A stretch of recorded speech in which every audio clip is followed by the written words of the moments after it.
السلام علیکم ورحمۃ اللہ تعالی وبرکاتہ۔ وعلیکم السلام ورحمۃ اللہ وبرکاتہ۔ نحمدہ ونصلی ونسلم علی رسولہ الکریم، اما بعد فاعوذ باللہ من الشیطان الرجیم، بسم اللہ الرحمن الرحیم۔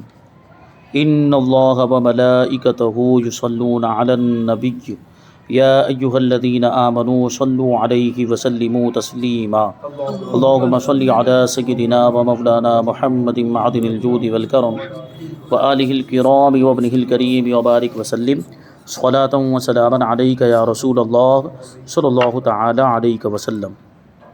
تو تراویح کی نماز میں لقمہ دینے کے مسائل بیان کیے جا رہے ہیں۔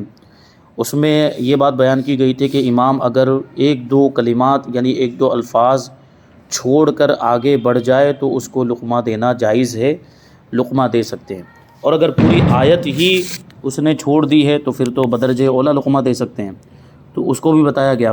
پھر ایک صورت یہ بتائی کہ اگر نماز میں لقمہ نہ دے سکے، یعنی ایسی صورت میں کہ جب ایک دو الفاظ چھوٹ گئے یا پوری آیت چھوٹ گئی تھی اور اس کی وجہ سے معنی فاسد نہیں ہو رہا تھا اور نماز میں لقمہ نہیں دے سکے، تو پھر کیا کرنا چاہیے؟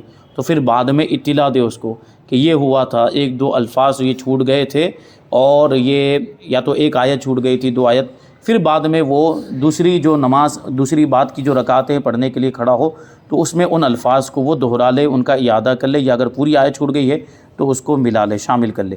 لیکن اگر وہ ایسی غلطی ہوئی تھی کہ اس سے معنی فاسد ہو جا رہا تھا اور نہیں بتایا تو پھر تو نماز فاسد ہو جائے گی۔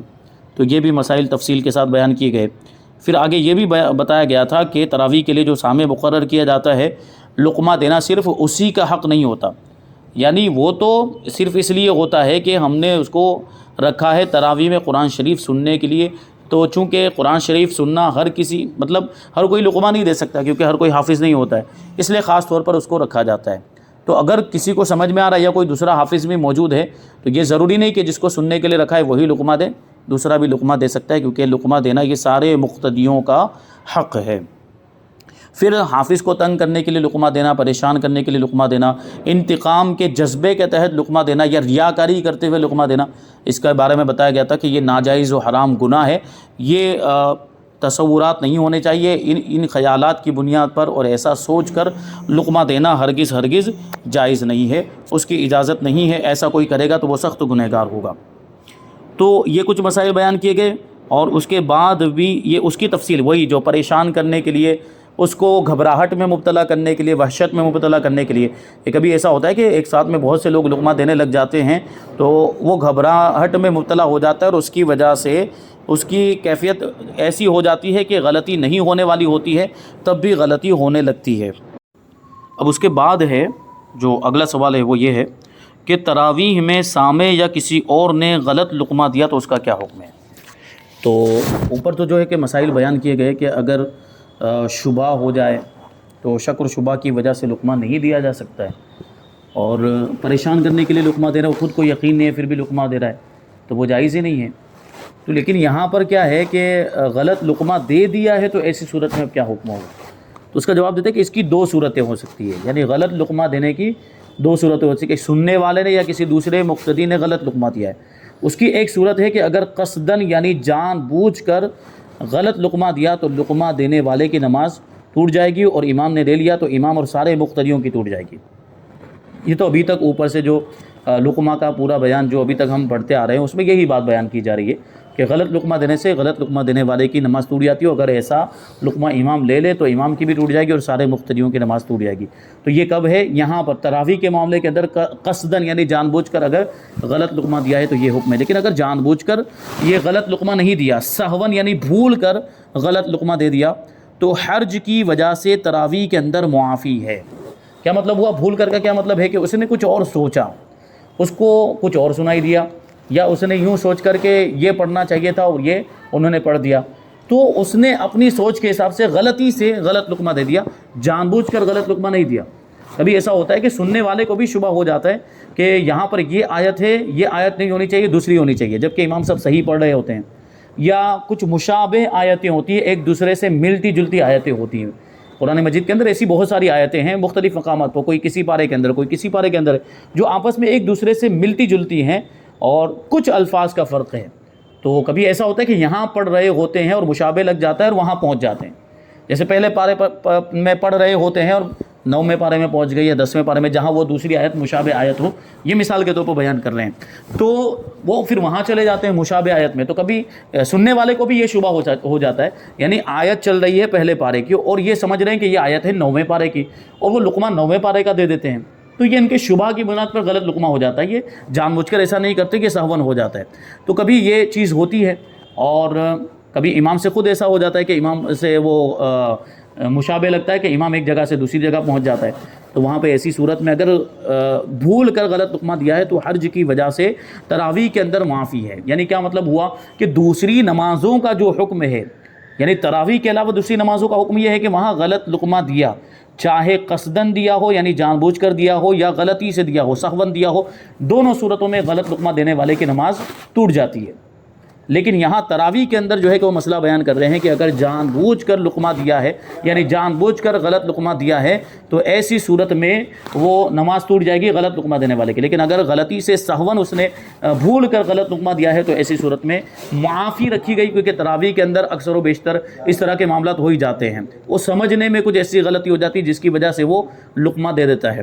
تو یہاں پر اس بات کا خیال رکھیں کہ قصدن یہ اگر ایسا کرے گا، لقمہ دے گا، جان بوجھ کر غلط لقمہ دے گا، تراویح کی بات چل رہی ہے تو نماز فاسد ہو جائے گی. لیکن اگر سہون ایسا ہو گیا ہے تو نماز فاسد نہیں ہوگی، یعنی نماز کے فساد کا حکم نہیں دیں گے. یعنی اب اس میں حکم یہ ہے کہ اگر غلط لقمہ دے دیا تو غلط لقمہ دینے والے کی بھی نہیں ٹوٹے گی، اور غلط لقمہ لے لیا تو لینے والے کی بھی نہیں ٹوٹے گی، یعنی اس کو معاف رکھا گیا. جبکہ دوسری نمازوں کے اندر اگر ایسا ہوا تو نماز فاسد ہو جائے گی. اگر غلط لقمہ دیا ہے تو لقمہ دینے والے کی فاسد، اور غلط لقمہ لے لیا ہے تو لینے والے امام کی بھی فاسد، اور سب کی نماز فاسد ہو جائے گی. سیدی اعلیٰ حضرت امام احمد رضا خان فاضل بریلوی رضی اللہ تعالیٰ عنہ فرماتے ہیں، بتانا تعلیم اور کلام تھا، یعنی لقمہ دینا یہ تعلیم ہے، اس کو سکھانا ہے کہ تجھ سے غلطی ہوئی اس کو سدھار لے، اور کلام ہے یعنی بات چیت ہے. اور بضرورت اصلاح نماز جائز رکھا گیا، اور غلط بتانے میں نہ اصلاح ہے نہ ضرورت ہے، کیونکہ جو ضرورت تھی وہ کیا تھی کہ وہ درست ہو جائے، جو غلطی ہے وہ سدھر جائے. اور یہاں پر تو لقمہ ہی غلط ہو رہا ہے تو وہ اصلاح کیسے ہو پائے گی؟ بلکہ بعض اوقات ایسا ہو سکتا ہے کہ صحیح پڑھ رہا وہ غلط پڑھ لے وہ لقمہ لے کر، تو یہاں تو اصلاح نہ ہوئی. تو کہتے ہیں تو حکم اصل پر رہنا چاہیے، یعنی اس کی جو اصل ہے کہ کلام حرام ہے اور نماز میں کلام کرنے کی وجہ سے نماز ٹوٹ جاتی ہے، تو اگر بلا ضرورت لقمہ دیا گیا یا غلط لقمہ دیا گیا تو نماز فاسد ہو جائے گی. تو عمر نے اگر قصدن مغالطہ دیا، یعنی لقمہ دینے والا جو ہے اس کا نام مثال کے طور پر عمر ہے، اگر اس نے جان بوجھ کر مغالطہ دیا یعنی غلط لقمہ دیا، جب تو یقیناً اس کی نماز جاتی رہی. اور اگر اس کے مغالطے کو لے گا، یعنی امام اس کے غلط لقمے کو لے گا، عام ازی کے امام نے غلط پڑھا ہو یا صحیح پڑھا ہو، یعنی امام نے اگرچہ غلط پڑھا یا صحیح پڑھا ہو، اس نے کچھ بھی پڑھا ہو، لیکن یہ لقمہ دینے والا غلط لقمہ دے رہا ہے اور اس نے غلط لقمہ لے لیا، ٹھیک، تو ایک شخص خارج از نماز کا امتثال یا اس سے تعلم ہوگا، یعنی غلط لقمہ دینے کی وجہ سے قصدن جان بوجھ کر غلط لقمہ دینے کی وجہ سے غلط لقمہ دیتے ہی وہ نماز سے باہر ہو گیا، کیونکہ غلط لقمہ دینے کی وجہ سے اس کی نماز ٹوٹ گئی ہے. تو اب یہاں اگر ایسے شخص کا لقمہ لیتے ہیں تو یہ ایسا شخص ہے جو نماز کے باہر ہے، جو نماز کے اندر ہے ہی نہیں. تو لقمہ کس کا لے سکتے ہیں؟ جو اسی نماز کے اندر شامل ہو اور اسی امام کا مقتدی ہو، تب اس کا لقمہ لیا جا سکتا ہے، اور یہ تو اس نماز سے باہر ہو چکا ہے غلط لقمہ دینے کی وجہ سے. تو اب اس کی بات ماننا لازم آئے گا، یعنی ایسے شخص کا لقمہ لینا لازم آئے گا جو نماز سے باہر ہے، نماز کے اندر ہے ہی نہیں، یا اس سے سیکھنا لازم آئے گا. تعلم ہوگا یعنی ایسے آدمی سے سیکھ رہے ہیں، غلطی کو سدھار رہے ہیں جو نماز کے اندر ہے ہی نہیں ہے، اور یہ خود مفسد نماز ہے. یعنی یہ چیز کہ جو نماز میں نہیں ہے اس کا لقمہ لینا، یا جو نماز میں نہیں ہے نماز کے باہر ہے اس سے سیکھنا یعنی غلطی کو سدھارنا، یہ خود نماز کو فاسد کر دیتا ہے. تو امام کی بھی نماز جائے گی اور اس کے ساتھ سب کی باطل ہوگی. اور اگر سہون بتایا تو بظاہر حکم کتاب و قضیہ دلیل مذکور اب بھی وہی حکم ہے. یعنی اگر جان بوجھ کر لقمہ نہیں دیا، غلطی سے لقمہ دیا، تب بھی اصل حکم تو وہی ہے. جو اصل حکم پہلے بتایا گیا وہ یہ ہے کہ اگرچہ قصدن غلط لقمہ دیا ہے یا بھول کر غلط لقمہ دیا ہے، دونوں صورتوں میں لقمہ دینے والے کی نماز ٹوٹ جائے گی. اگر ایسا لقمہ لیا تو امام کی بھی گئی اور سب کی جائے گی. یہ تو اصل حکم ہے. لیکن اعلیٰ حضرت رضی اللہ تعالیٰ عنہ فتح رضویہ کی جلد 7 کے حوالے سے بیان کر رہے ہیں. اقول کہتے ہیں اس پر جو ہے کہ اپنی طرف سے ایک اپنی رائے بیان کر رہے ہیں. اقول کا مطلب ہوتا ہے میں کہتا ہوں، یعنی اعلیٰ حضرت رضی اللہ تعالیٰ عنہ اس پر جو ہے کہ تفسیرہ کرتے ہوئے کہتے ہیں کہ مگر فقیر امید کرتا ہے کہ شرع مطہر ختم قرآن مجید فی التراویح میں اس باب میں تیسیر آسانی فرمائے. تیسیر یعنی آسانی فرمائے. کیا مطلب ہوا؟ کیونکہ تراویح کے اندر پورا قرآن مجید ختم کرنا ہوتا ہے اور اس میں زیادہ زیادہ پڑھنا پڑتا ہے، اور ظاہر سی بات ہے حفاظ کرام کو اس کے لیے خوب محنت بھی کرنی پڑتی ہے، اور اتنا پڑھنے کے باوجود بھی ان سے غلطیاں ہوتی ہیں. تو کبھی پڑھنے والے سے کچھ ایسی غلطی ہو جاتی ہے، کبھی جو ہے کہ سننے والے سے اس کو شبہ ہو جاتا ہے تو وہ غلط لقمہ دے دیتا ہے. جان بوجھ کر ایسا نہیں کرتا، وہ اس سے ایسا ہو جاتا ہے، بھول کر وہ جو ہے کہ غلط لقمہ دے دیتا ہے. تو یہاں پہ شریعت یوں کہہ رہے ہیں کہ شریعت مطہرات سے یہ امید ہے کہ یہاں پر آسانی ہو، کیونکہ اگر ہر جگہ پر غلط لقمے کی وجہ سے نماز کو کے فاسد ہونے کا اگر حکم دے دیا جائے، یعنی سہون بھی بھول کر غلط لقمہ دینے کی صورت میں بھی اگر نماز کے فساد کا حکم دے دیا جائے تو تراویح کی بہت ساری نمازیں ایسی ہوں گی جو فاسد ہو جائیں گی، اور بار بار پڑھنا پڑے گا ایسی صورت میں. تو یہ اس سے حرج لازم ہو جائے گا اور سخت تکلیف ہوگی اس کی وجہ سے بار بار نماز کو پڑھنا. تو اس وجہ سے اعلیٰ حضرت رضی اللہ تعالیٰ عنہ کہتے ہیں کہ شرح مطہر ختم قرآن مجید فی التراویح میں اس باب میں تیسیر یعنی آسانی فرمائے کہ سامع کا خود غلطی کرنا بھی نادر نہیں، یعنی سامع سے سننے والے سے بھی لقمہ دینے میں غلطی ہو جاتی ہے، اکثر و بیشتر ایسا ہو جاتا ہے. وہ کچھ سوچتا ہے اور اس کو یہ سمجھ میں آتا ہے کہ یہاں پہ یہ ہونا چاہیے اور وہ لقمہ دے دیتا ہے، قصداً وہ غلط لقمہ نہیں دیتا، تو اسے یہ ہو جاتا ہے. اور غالباً قاری اسے لے لیتا ہے، یعنی اکثر و بیشتر ایسا ہوتا بھی ہے کہ اس نے بھول کر غلط لقمہ دے دیا تو پڑھنے والا وہ لقمہ لے بھی لیتا ہے، اکثر ایسا ہوتا بھی ہے. بہت کم ایسا ہوتا ہے کہ اس کو یقین ہو کہ میں صحیح پڑھ رہا ہوں تو وہ لقمہ نہیں لیتا ہے، کبھی ایسا بھی ہوتا ہے. تو یہ ہے، یا اس کے امتثال یعنی پیروی کے لیے پھر عود کرتا ہے یعنی لوٹتا ہے. کیا مطلب ہوا کہ اگر غلط لقمہ دیا بھی ہے اور امام کو یعنی پڑھنے والے کو سمجھ میں آ جاتا ہے کہ لقمہ صحیح نہیں، درست نہیں، لیکن پھر بھی وہ تھوڑا بہت تو غور و فکر کرتا ہے، وہ رکتا ہے کہ بھئی بتایا کیوں، کچھ تو ہوگا، اسی وجہ سے اس نے بتایا ہے. تو اگرچہ وہ سہون لقمہ ہوتا ہے لیکن امام کو کچھ نہ کچھ تردد ہو جاتا ہے، پھر وہ کیا کرتا ہے، پھر وہ بسا اوقات ایسا کرتا ہے کہ پھر اوپر سے وہ دوہرا کے پڑھتا ہے، ایک دو آیتیں جو ہے اوپر سے لے کر وہ پڑھتا ہے تاکہ کلیئر ہو جائے کہ کوئی غلطی ہوئی ہے کہ نہیں ہوئی ہے. تو یہ چیز ہوتی ہے. تو اب یہاں پر وہ جو دہرائے گا، وہ اوپر سے ایک دو آیتیں جو دہرا رہا ہے، وہ کس کے کہنے پر دہرا رہا ہے؟ وہ اسی لقمہ دینے والے کے لقمے کی وجہ سے تو وہ ایسا کر رہے ہیں، تو یہ لقمہ تو غلط ہو گیا ہے. تو اگر ہر بار بحال سہو فساد نماز کا حکم دیں اور قرآن مجید کا اعادہ کرائیں تو حرج ہوگا. یعنی ہر بار بھول کر لقمہ دینے کی صورت میں اگر ہم نماز کے فاسد ہونے کا حکم دے دیں اور قرآن مجید کے اعادے کا بھی حکم دیں تو اس میں بڑی تکلیف ہو جائے گی. بار بار پھر نماز کو دہرانا پڑے گا، بار بار پھر اتنا قرآن کا جو حصہ اس کو بار بار دہرانا پڑے گا، اس کا بھی اعادہ کرنا پڑے گا.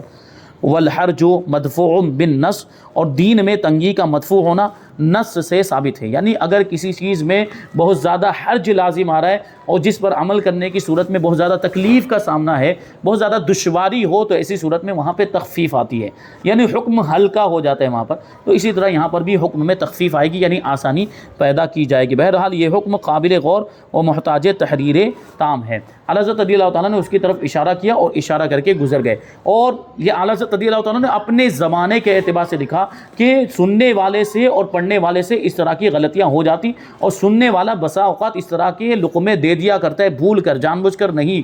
تو ان کے زمانے میں اتنے زیادہ لوگ اس میں مبتلا تھے، تو ہمارے زمانے میں تو اور زیادہ ہے. اس زمانے میں حفظ بہت مضبوط ہوا کرتا تھا، قرآن شریف ایک دم اچھا یاد ہوا کرتا تھا، اور ہمارے زمانے میں دھیرے دھیرے اب کوتاہی ہونے لگی ہے، یعنی ویسا اب یاد نہیں ہوتا حفاظ کرام کو. تو ایسی صورت میں یہاں پر اب یہ چیز اور زیادہ ہو سکتی ہے کہ بھول کر غلط لقمہ دے دے کوئی، تو یہاں پر اس کی اور زیادہ ضرورت ہے کہ یہ آسانی پیدا کی جائے. تو اعلیٰ حضرت رضی اللہ تعالیٰ نے جو اصول بیان کیا، اس اصول کی روشنی میں ہمارے زمانے میں اس میں تخفیف ہونی چاہیے کہ اگر غلطی سے کوئی جو سننے والا جو سامع یعنی بھول کر غلط لقمہ دے دیتا ہے تو نماز کے فساد کا حکم نہیں دیں گے. آگے بیان کرتے ہیں کہ امام 2 رکعت پوری کر کے قعدے میں بیٹھا، مقتدی نے سمجھا کہ ابھی 1 رکعت ہوئی ہے، اس نے لقمہ دے دیا، اس لقمہ دینے کا کیا حکم ہے؟ تو جب امام 2 رکعت میں صحیح بیٹھا تھا تو لقمہ دینے والوں نے بلا ضرورت لقمہ دیا، لہٰذا ان کی نماز فاسد ہو گئی، کیونکہ 2 رکعت کے بعد تو قعدہ ہوتا ہی ہے، تو وہ تو صحیح بیٹھا تھا. 2 رکعت کے بعد تو قعدہ اولا جس کو کہتے ہیں 4 رکعت والی نماز کے اندر 2 رکعت پر قعدہ تو کرنا ہی ہوتا ہے، تو اس نے تو صحیح قعدہ کیا تھا. اب مقتدی نے یہ سمجھا کہ یہ تو 1 رکعت ہوئی ہے، اس کو نہیں بیٹھنا چاہیے تھا، تو وہ لقمہ دے رہا ہے، تو اس کا لقمہ غلط ہو گیا. تو اس غلط لقمے کی وجہ سے اس کی نماز فاسد ہو جائے گی، غلط لقمہ دینے والے کی. امام ایسی صورت میں اس کا لقمہ نہیں لے گا، امام کو یقین ہے، ہاں اگر وہ لے لیتا ہے اور پھر کھڑا ہو جائے گا تو پھر اس کی نماز کا بھی مسئلہ ہو جائے گا. بہرحال یہ لقمہ دینا بلا ضرورت تھا، تو لقمہ دینے والے کی نماز فاسد ہو گئی. اب آگے نماز عید کے بارے میں بتانا ہے کہ نماز عید میں لقمہ دینا کیسا، اس کے مسائل کیا ہیں اور اس کی صورتیں کیا ہیں. تو دیکھیے نماز عید کا بھی حکم تقریباً دوسری نمازوں کی طرح ہی ہے. دوسری نمازوں کے جو احکام اوپر بیان کیے گئے کہ کہاں لقمہ دینا، سورہ فاتحہ کے بارے میں بتایا گیا کہ سورہ فاتحہ میں لقمہ دینے کے مسائل کے، سورہ فاتحہ آہستہ پڑھنی تھی، بلند آواز سے پڑھنے لگ گیا تو کہاں تک لقمہ دے سکتے، کہاں نہیں دے سکتے. رکوع میں لقمہ دینے کے بارے میں بتایا گیا کہ رکوع میں لقمہ کب دے سکتے، کب نہیں دے سکتے ہیں. اور قعدہ اولیٰ کے اندر لقمہ دینے کے مسائل بیان کیے گئے، قعدہ اخیرہ کے اندر لقمہ دینے کے مسائل بیان کیے گئے، اور بھی بہت ساری چیزیں اوپر بتائی گئی. اور بہت سارے قراءت کے اندر لقمہ، یہ سب سے اہم ہے، قراءت کے اندر لقمہ دینا کب جائز ہے کب جائز نہیں ہے، اس کی پوری تفصیل بتائی گئی اوپر. اور مطلقاً لقمے کے احکام کہ لقمہ دینا کب حرام ہے، کب فرض ہے، کب مکروہ ہے، کب جائز ہے، وہ ساری چیزیں اوپر بیان. تو وہ سب چیزیں یہاں نماز عید میں بھی لاگو ہوں گی، یعنی نماز عید میں بھی وہی سارے احکام. کچھ مخصوص مسائل ہیں نماز عید کے، کیونکہ دیکھیں نماز عید میں کیا ہوتا ہے، وہ زائد تکبیریں بھی ہوتی ہیں. نماز عید میں 6 تکبیریں جو ہوتی ہیں وہ زائد کہی جاتی ہیں. دوسری نمازوں میں وہ 6 تکبیریں نہیں ہوتی، صرف نماز عید میں ہوتی ہے.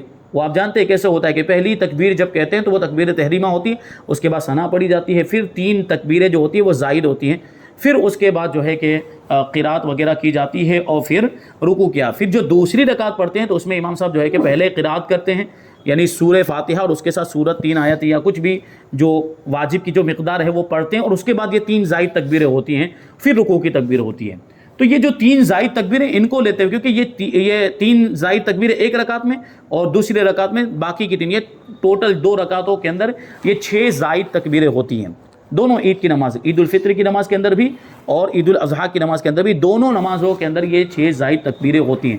تو باقی چیزوں میں اگر کچھ غلطی ہو رہی ہے تو لقمے کے وہی احکام ہوں گے، لیکن تکبیر، یہ جو زائد تکبیر میں اگر کچھ غلطی ہو رہی تو اس کے کچھ احکام مخصوص ہیں، کیونکہ یہ جو زائد جو تکبیریں ہوتی ہیں ان کے بارے میں حکم ہے کہ یہ واجب ہیں.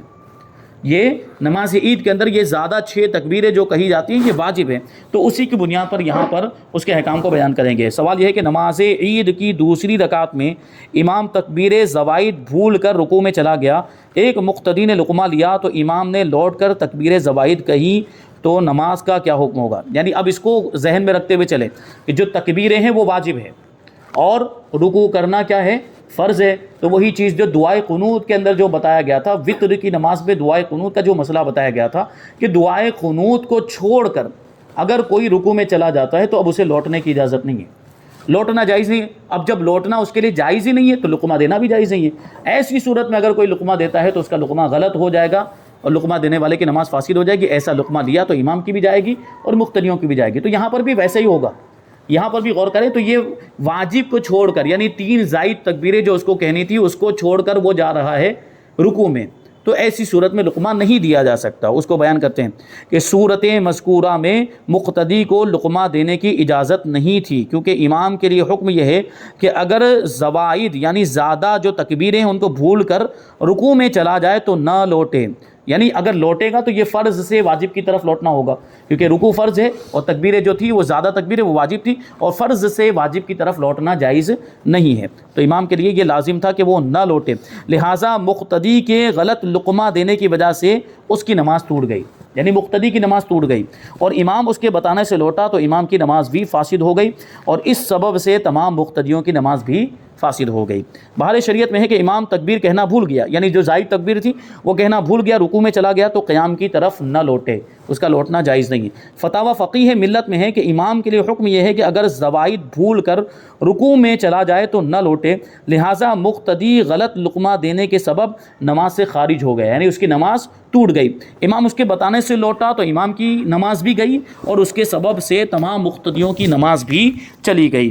اب یہ جو ہے کہ نماز عید کے بارے میں کچھ ضروری مسائل بیان کیے گئے. اب یہاں پہ ایک اور چیز جو ہے کہ ذہن میں رکھنی چاہیے، ذہن نشین کرنی چاہیے، وہ خاص طور پر نماز جمعہ اور عیدین کی نماز کے بارے میں، کیونکہ نماز جمعہ کے اندر اور عید کی نمازوں کے اندر بھیڑ بہت زیادہ ہوتی ہے اور بہت زیادہ یوں سمجھے کہ مجمع ہوتا ہے. تو ایسی صورت میں امام کے لیے سجدہ سہو کرنے کا کیا حکم ہے؟ یعنی اگر کوئی واجب چھوٹ گیا، نماز کے واجبات اصلیہ میں سے کوئی واجب چھوٹ گیا ہے تو اس کو سجدہ سہو کرنا چاہیے کہ نہیں کرنا چاہیے؟ کیونکہ اس پورے مجمع کے اندر یہ اتنی زیادہ تعداد میں جو لوگ ہوتے ہیں، ان عوام کے اندر بہت سے لوگ ایسے ہوتے ہیں جو صرف جمعہ کی نماز پڑھتے ہیں، اور بہت سے لوگ تو ایسے ہوتے ہیں جو صرف عید کی نماز پڑھتے ہیں، جمعہ کی بھی نہیں پڑھتے. کچھ لوگ ایسے بھی ہوتے ہیں. تو ممکن ہے کہ ان کو سجدہ سہو کے بارے میں کچھ معلوم ہی نہ ہو کہ یہ سجدہ سہو ہوتا کیا ہے. تو اگر ایسی صورت میں سجدہ سہو کیا جائے اور مقتدیوں میں کچھ ایسے ہیں جن کو سجدہ سہو کے بارے میں کچھ معلومات نہیں ہے، تو ہو سکتا ہے کہ سجدہ سہو کی وجہ سے اپنی نماز کو فاسد کر دیں کہ یہ کیا ہو رہا ہے، نماز میں تو عام طور پر 2 ہی سجدے ہوتے ہیں، یہ 2 ایکسٹرا سجدے کیوں کیے جا رہے ہیں؟ تو وہ بات چیت کرنے لگ جائیں آپس میں، یا اعتراض کرنے لگ جائیں کہ یہ سجدے کیوں کیے، یہ نہیں کرنا چاہیے، اور اس پر وہ نماز کو توڑ دیں، کوئی منافی عمل کر لیں۔ تو اس وجہ سے نماز عید میں اور نماز جمعہ میں اگر کوئی واجب چھوٹ جاتا ہے تو سجدہ سہو نہ کرنے کی بھی اجازت ہے۔ ہاں اگر وہ مقتدی فکس ہیں، اور مقتدی ایسے سارے جو بھی ہم جان رہے ہیں کہ متعین ہیں، یہ ایک ہی محلے کے مقتدی آتے ہیں، اور ہم جانتے کہ ہم خود ہی امام اگر وہ خود ہی مسئلے بتا چکا ہے کہ سجدہ سہو یہ ہوتا ہے، اس طرح سجدہ سہو کیا جاتا ہے اور کیوں کیا جاتا ہے کسی واجب کے چھوٹنے پر، اور اس کو غالب گمان ہے کہ تقریباً سارے مقتدیوں کو معلوم ہے کہ سجدہ سہو کیا ہوتا ہے، اور سجدہ سہو ان کے لیے کوئی اجنبی اور الگ چیز نہیں ہے، تو ایسی صورت میں وہ سجدہ سہو کر بھی سکتا ہے۔ تو یہ جو ہے کہ لقمہ دینے کے احکام اور مسائل یہاں پر مکمل ہوئے۔ اب انشاءاللہ تبارک و تعالی یہاں سے وقف کا بیان جو بہت ہی اہم ہے، یہ قبرستان ہے، مسجد ہے، مدرسہ ہے، یہ جو ساری وقف کی چیزیں ہوتی ہیں اس کے مسائل انشاءاللہ تبارک و تعالی یہاں سے بیان کیے جائیں گے۔ اللہ تبارک و تعالی کی بارگاہ میں دعا ہے کہ جو کچھ بھی بیان ہوا اس پر ہم سب کو عمل کرنے کی توفیق عطا فرمائے۔ وما علینا الا البلاغ۔ السلام علیکم۔